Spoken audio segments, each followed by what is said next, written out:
ve Emrivej'in Mezopotamya'da sirayet etmesini başta kadim şehrimiz Diyarbakır'ın ve başkanımızın almış olduğumuz talimat üzerine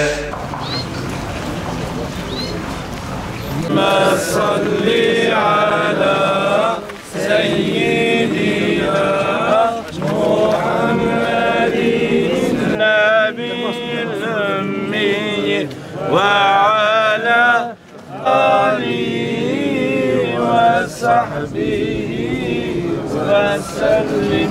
Allahümme salli ala seyyidina Muhammedin alihi ve sahbihi ve sellim.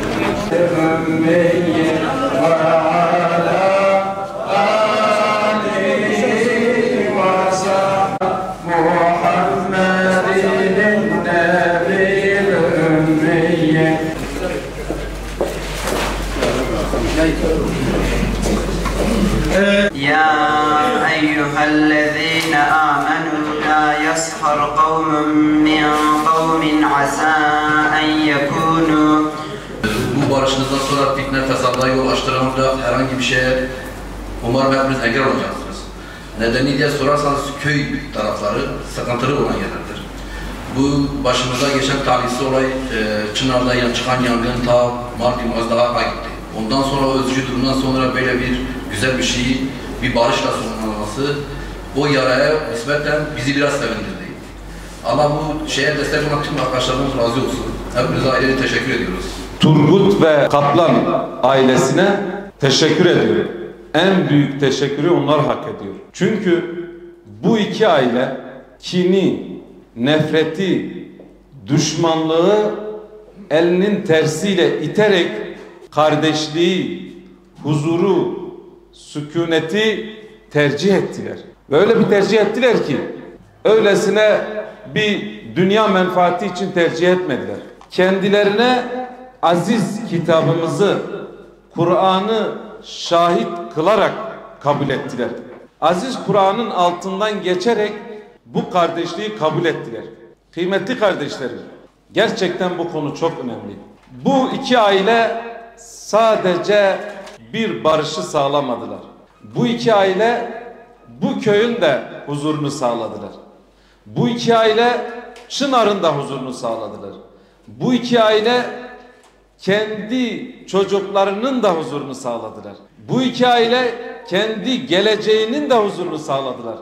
Emin olun, belki bazımız bunun farkında olmasak da çok büyük bir karar verdiler ve bundan dolayı onları tebrik ediyoruz. Tabi bu barışta, bu sulhta görev alan, gizli kahramanlık yapan, gece gündüz gidip gelen, işte onları barıştırmaya çalışan, özellikle Badder ve Seyfettin kardeşimiz olsun, arada koşan, belki ismi burada anılmayan o gizli kahramanlara da ayrı ayrı teşekkür ediyorum. Onlara teşekkürü bir borç biliyorum. Gerçekten bu kardeşlerimiz de Rabbimizin emrettiği o ayet-i kerimenin hani kardeşlerinizin arasında sulhu, barışı sağlayın, bu konuda yardımlaşın ayet-i kerimeyi okudu kardeşimiz. Bu ayetin belki vazifesini, görevini bizzat yapan kardeşlerimizdirler. Bundan dolayı Rabbim hem bu dünyada hem ahirette de bu iki ailemize ve buna vesile olanlara iyilik versin.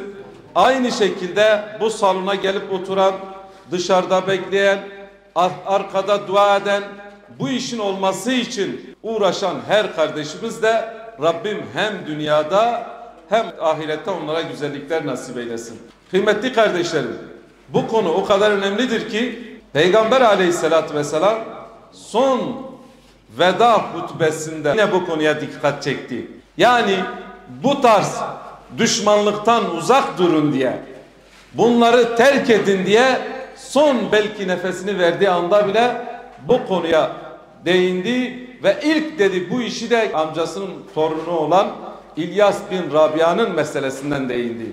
Yani bundan dolayı Peygamber son nefesinde de bunu söylemişse gerçekten bu konu kıymetlidir. Tekrardan tebrik ediyorum. Rabbim hayırlara vesile kılsın.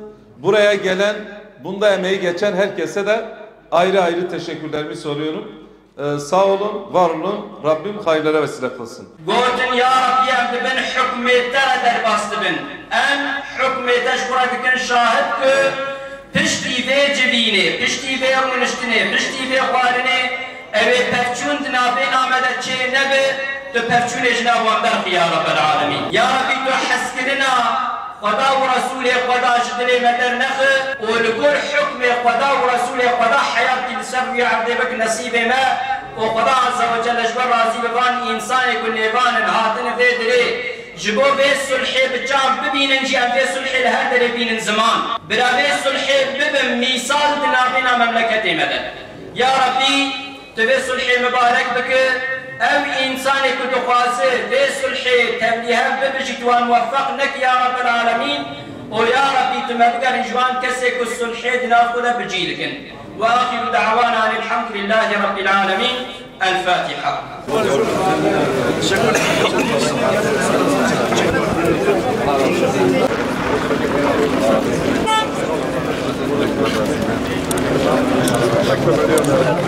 ederim.